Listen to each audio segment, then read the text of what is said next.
ಸ್ವಾಭಿಮಾನಿ ನ್ಯೂಸ್ಗೆ ಸ್ವಾಗತ. ಇಂದಿನ ಪ್ರಮುಖ ಸುದ್ದಿಗಳು. ಕಾಶ್ಮೀರದ ಪೆಹಲ್ಗಾಂವ್ನಲ್ಲಿ ಪ್ರವಾಸಿಗರ ಮೇಲೆ ದಾಳಿ ಮಾಡಿ 27 ಜನರನ್ನು ಹತ್ಯೆಗೈದ ಭಯೋತ್ಪಾದಕರ ಕೃತ್ಯ ಖಂಡಿಸಿ ಸಾಗರದ ಮುಸ್ಲಿಂ ಸಮುದಾಯದ ಅಂಜುಮನ್ ಎ ಸಾಗರ್ ಮತ್ತು ಜಾಮಿಯಾ ಮಸೀದಿಯ ಪ್ರಮುಖರು ರಾಷ್ಟ್ರಪತಿಗಳಿಗೆ ಸಾಗರ ಉಪ ವಿಭಾಗಾಧಿಕಾರಿಗಳ ಮೂಲಕ ಕ್ರಮಕ್ಕೆ ಆಗ್ರಹಿಸಿ ಮನವಿ ಸಲ್ಲಿಸಿದರು. ಈ ಸಂದರ್ಭದಲ್ಲಿ ಮಾತನಾಡಿದ ಪ್ರತಿಭಟನಾಕಾರರು, ಇದೊಂದು ಹೇಯ ಕೃತ್ಯ.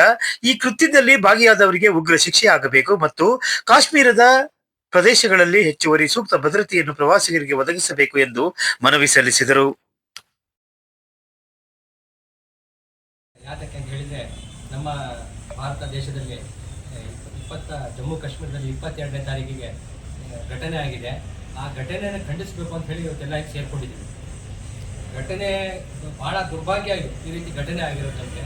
ಅದನ್ನು ನಾವೆಲ್ಲರೂ ಸೇರಿ ಖಂಡಿಸಬೇಕು ಅಂತ ಹೇಳಿ ಇವತ್ತು ನಮ್ಮ ಸಮಾಜದ ವತಿಯಿಂದ, ನಮ್ಮ ಸಾಗರದ ಮುಸ್ಲಿಂ ಸಮಾಜದ ವತಿಯಿಂದ ಹಾಗೂ ಅಂಜುಮನ್ ಕಮಿಟಿಯವರು ಎಲ್ಲರೂ ಒಟ್ಟಾಗಿ ಬಂದು ಇವತ್ತು AC ಸಾಹೇಬರಿಗೆ ಮನವಿ ಕೊಟ್ಟು, ಈ ಮನವಿ ಕೊಡೋ ಉದ್ದೇಶ ಏನಂದರೆ, ಯಾರು ಅಪರಾಧ ಮಾಡಿದ್ದಾರೆ ಇಂಥವ್ರಿಗೆ ಕಠಿಣ ಶಿಕ್ಷೆ ಕೊಡಿ ಅಂತ ಹೇಳಿ. ಕಠಿಣ ಶಿಕ್ಷೆ ಕೊಡಿ. ಇನ್ನು ಮುಂದೆ ಈ ರೀತಿ ಯಾವ ರೀತಿಯೂ ಭಾರತದಲ್ಲಿ, ನಮ್ಮ ದೇಶದಲ್ಲಿ ಯಾವ ರೀತಿಯೂ ಈ ರೀತಿ ಘಟನೆಗಳು ಆಗಬಾರ್ದು. ಇದನ್ನು ಧರ್ಮದ ಹೆಸರಲ್ಲಿ ಯಾವುದು ಈ ರೀತಿ ಆಗಬಾರ್ದು. ಅದಕ್ಕೋಸ್ಕರ ಎಲ್ರಿಗೂ ಸರ್ಕಾರ ರಕ್ಷಣೆ ಕೊಡಬೇಕು. ಆಮೇಲೆ ಈ ರೀತಿ ಮತ್ತೆ ಯಾವ ರೀತಿ ಘಟನೆ ಪದೇ ಇಂಥ ಘಟನೆಗಳು ಆಗ್ತಾ ಇದ್ದಾವೆ, ಈ ರೀತಿ ಆಗಬಾರ್ದು ಅಂತ ಹೇಳಿ ಕ್ರಮ ತಗೊಳ್ಳಿ ಅಂತ ಹೇಳಿ ನಾವು ಸರ್ಕಾರಕ್ಕೆ ಮನವಿ ಕೊಡೋಕೆ ಬಂದಿದ್ದೀವಿ. ನಾವೆಲ್ಲ ಬಂದಿದ್ದೀವಿ. ನಮ್ಮ ದೇಶದಲ್ಲಿ ಇಂಥ ಒಂದು ಘಟನೆ ನಡೆದಿದೆ ಅಂದರೆ ನಮ್ಮ ಇಡೀ ಸಮಾಜಕ್ಕೆ, ಇಡೀ ನಮ್ಮ ದೇಶದ ಪ್ರತಿಯೊಬ್ಬ ನಾಗರಿಕೆ ಇದಾಗಿದೆ, ನೋವಾಗಿದೆ. ಯಾಕೆಂದರೆ ಇಂಥ ಯಾವಾಗಲೂ ಆಗಬಾರ್ದು. ಯಾಕೆಂದರೆ ಅವರು ಪಾಪ ಹೋದವರು ಏನಂತ ಹೇಳಿದ್ರೆ ಖುಷಿಯಾಗಿ ಹೋಗಿರ್ತಾರೆ. ಅಲ್ಲಿಂದ ಒಂದು ದುಃಖ ಆಗಿ ಬರಬೇಕು ಅಂತ ಹೇಳಿದರೆ ಇದು ನಮಗೆಲ್ಲರಿಗೂ ಒಂದು ನೋವು ಉಂಟಾಗಿದೆ. ಯಾಕೆಂದರೆ ಅವರು ಹುತಾತ್ಮರಾಗಿದ್ದಾರೆ, ಅವರಿಗೆ ಆತ್ಮಕ್ಕೆ ಶಾಂತಿ ಸಿಗಲಿ ಅಂತ ಹೇಳ್ತಾ ನಮ್ಮ ಸಮಾಜ ಯಾವಾಗಲೂ, ಮುಸ್ಲಿಂ ಸಮಾಜದವರು ಮತ್ತು ನಮ್ಮ ಅಂಜುಮನ್ ಸಂಸ್ಥೆಯವರು ಯಾವಾಗಲೂ ಸದಾ ನಮ್ಮ ದೇಶಕ್ಕಾಗಿ ನಾವೆಲ್ಲರೂ ಒಗ್ಗಟ್ಟಾಗಿ ಬಾಳೋಣ ಹಾಗೂ ಎಲ್ಲರೂ ಒಗ್ಗಟ್ಟಾಗಿ ಇರೋಣ ಅಂತ ಹೇಳ್ತಾ ಮಾಡಬಾರ್ದು. ಎಲ್ಲರೂ ಮಾನವರು ಒಂದೇ ತಂದೆ ತಾಯಿ ಹುಟ್ಟಿದವರು. ಇಂತಹ ಸಂದರ್ಭಗಳಲ್ಲಿ ಟೂರಿಸ್ಟ್ ಆಗಿ ಹೋಗಿದ್ದವರಿಗೆಲ್ಲ ಈ ಥರ ಹಿಡಿದು ಅವರಿಗೆ ಈ ನಮೂನೆಯಾಗಿ ಅವರಿಗೆ ಬರ್ಬರವಾಗಿ ಹತ್ಯೆ ಮಾಡೋದು ಎಲ್ಲ ಒಂದು ಹೀನಾಯ ಕೃತ್ಯ. ನಾವು ಯಾರೂ ಇದನ್ನು ಒಪ್ಪೋದಿಲ್ಲ. ಖಂಡಿತವಾಗಿ ನಾವು ಇದನ್ನು ಖಂಡಿಸ್ತೇವೆ. ಎಲ್ಲರೂ ಸೇರಿ ನಾವು ಖಂಡಿಸಬೇಕು. ಈ ದೇಶದಲ್ಲಿ ನಾವು ಯಾವ ರೀತಿಯಾಗಿ ಬಾಳಬೇಕು ಅಂತ ಹೇಳಿದರೆ, ನಾವು ಅನ್ಯೋನ್ಯವಾಗಿ ಮಿತ್ರರಾಗಿ ಸಹೋದರರಾಗಿ ಬಾಳಬೇಕು. ಆದರೆ ಇಂಥವರೆಲ್ಲ ಈ ಕೃತ್ಯಗಳನ್ನು ನಡೆಸಿ ಈ ಬ್ಯಾರಿಕೇಡನ್ನು ಸೃಷ್ಟಿ ಮಾಡುವಂಥ ಮಾಡ್ತಾರೆ. ಹಾಗಾಗಿ ನಾವೇನು ಎಲ್ಲ ಸೇರ್ಕೊಂಡು ಇದನ್ನು ನಿರ್ಧರಿಸಬೇಕು. ಹಾಗಾಗಿ ಸರ್ಕಾರಕ್ಕೆ ನಮ್ಮ ಮನವಿ ಏನಂತ ಹೇಳಿದರೆ, ಎಲ್ಲ ಇಂಥ ಸ್ಥಳಗಳಲ್ಲಿ ಆ ಸೆಕ್ಯೂರಿಟಿಯನ್ನು ಭಾಳ ಮಜಬೂತಾಗಿ ಕೊಡಬೇಕಾಗುತ್ತೆ. ಟೂರಿಸ್ಟ್ ಪ್ಲೇಸ್ಗಳಲ್ಲಿ ಎಲ್ಲಿಂದ ಬಂದಿರ್ತಾರೆ ಜನರು, ಅದರಲ್ಲೂ ಕಾಶ್ಮೀರ ಅಂತ ಹೇಳಿದರೆ ಮುಂಚೆಯಿಂದ ಅಲ್ಲಿ ಒಂದು ಈ ಥರ ನಡೀತಾನೆ ಬರ್ತಾ ಇದೆ.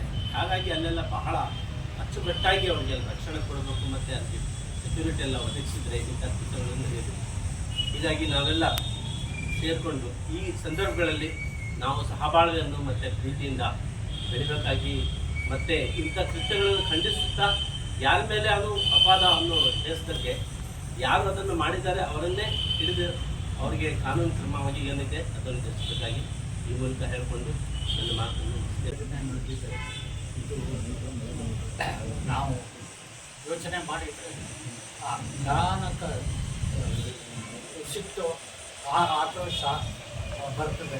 ಆದರೆ ಸಿಟ್ಟು ಆಕ್ರೋಶ ಒಂದೇ ನಾವು ಇಟ್ಕೊಂಡು ಏನು ಮಾಡಲಿಕ್ಕೆ ಬರೋಲ್ಲ. ಇದಕ್ಕೆ ಯಾರು ಹೊಣೆ ಇದ್ದಾರೆ, ಅದರ ಹಿಂದುಗಡೆ ಯಾರಿದ್ದಾರೆ, ಅವರಿಗೆಲ್ಲ ಸರಿಯಾದ ಪಾಠ ಕಲಿಸ್ಬೇಕಂತ ಹೇಳಿ ಈ ರಾಷ್ಟ್ರದ ನಮ್ಮ ಸರ್ಕಾರಕ್ಕೆ ಮನವಿ ಮಾಡ್ತೀವಿ. ಹಾಗೂ ಮಾನವೀಯತೆಯ ಬಗ್ಗೆ ಕೆಲವರು ಏನು ಮಾಡಿದ್ದಾರೆ ಅವರಿಗೆ ಅಪಜಂತ ಜನರಿಗೆ ಸಹಾಯ ಮಾಡಿ ಅಥವಾ ಇದು ಮಾಡಿದ್ದವರಿಗೂ ಅಭಿನಂದನೆ ಸಲ್ಲಿಸ್ತೇವೆ. ಈ ಕೃತ್ಯವನ್ನು ಇಡೀ ಜಗತ್ತಿನಲ್ಲಿ ಒಂದು ನಮ್ಮ ದೇಶಕ್ಕೆ ಒಂದು ದೊಡ್ಡ ಕೆಟ್ಟ ಹೆಸರು ತಂದುಕೊಟ್ಟಿದೆ. ಇಂಥ ಕೃತ್ಯಗಳನ್ನು ಇಂದು ಮುಂದೆ ಆಗಬಾರ್ದು, ಯಾರೂ ಇದನ್ನು ಮಾಡಬಾರ್ದು. ಇದನ್ನು ಬಲವಾಗಿ ನಾವು ಖಂಡಿಸ್ತೇವೆ. ಮತ್ತು ಸರ್ಕಾರಕ್ಕೆ ನಾವು ಮನವಿ ಮಾಡೋದೇನಂತ ಹೇಳಿದರೆ, ಇಂಥ ಕೃತ್ಯ ಮತ್ತೆ ಆಗಬಾರ್ದು ಅಂತೇಳಿ ಕ್ರಮ ತಗೊಂಡು ಆ ಮಾಡಿದ್ದವರಿಗೆ ಮತ್ತು ಅದರ ಹಿಂದೆ ಇದ್ದವರಿಗೆ ಯಾವುದೇ ಸಂಘಟನೆ ಸರಿಯಾಗಿ ಪಾಠ ಕಲಿಸ್ಬೇಕಂತೇಳಿ ಮನವಿಯನ್ನು ಮಾಡ್ತಾ ಸರ್ಕಾರಕ್ಕೆ ಒತ್ತಾಯ ಮಾಡಿ ಗುಣಮುಖವಾಗಲಿ ಎಂದು ಪ್ರಾರ್ಥಿಸುತ್ತೇವೆ. ಅದಕ್ಕೆ ಅನುಗುಣವಾಗಿ ನಾವು ಸರ್ಕಾರಕ್ಕೆ ಮನವಿ ಮೂಲಕ ಈ ಕೆಳಗಿನ ಬೇಡಿಕೆಗಳನ್ನು ಇಟ್ಟಿರುತ್ತೇವೆ. ಈ ಹೀನ ಕೃತ್ಯವನ್ನು ನಡೆಸಿದ ದುಷ್ಕೃತ್ಯಗಾರರನ್ನು ಕೂಡಲೇ ಬಂಧಿಸಿ ಕಾನೂನು ಪ್ರಕಾರ ಕಠಿಣ ಶಿಕ್ಷೆ ವಿಧಿಸಬೇಕು. ನಂಬರ್ 2, ಹುತಾತ್ಮರಾದ ಕುಟುಂಬಗಳಿಗೆ ಸಂಪೂರ್ಣ ಪರಿಹಾರ ಹಾಗೂ ಭದ್ರತೆಯನ್ನು ಒದಗಿಸಬೇಕು. ನಂಬರ್ 3, ಪ್ರವಾಸದ ಸ್ಥಳಗಳಲ್ಲಿ ಭದ್ರತಾ ವ್ಯವಸ್ಥೆಯನ್ನು ಮತ್ತಷ್ಟು ಬಲಪಡಿಸಬೇಕು. ಅಲ್ಲಾ ತಾಲಾ ನಮ್ಮ ದೇಶಕ್ಕೆ ಶಾಂತಿ, ಭದ್ರತೆ ಹಾಗೂ ಸೌಹಾರ್ದತೆಯನ್ನು ಕರುಣಿಸಲೆಂದು ನಾವು ಪ್ರಾರ್ಥಿಸುತ್ತೇವೆ.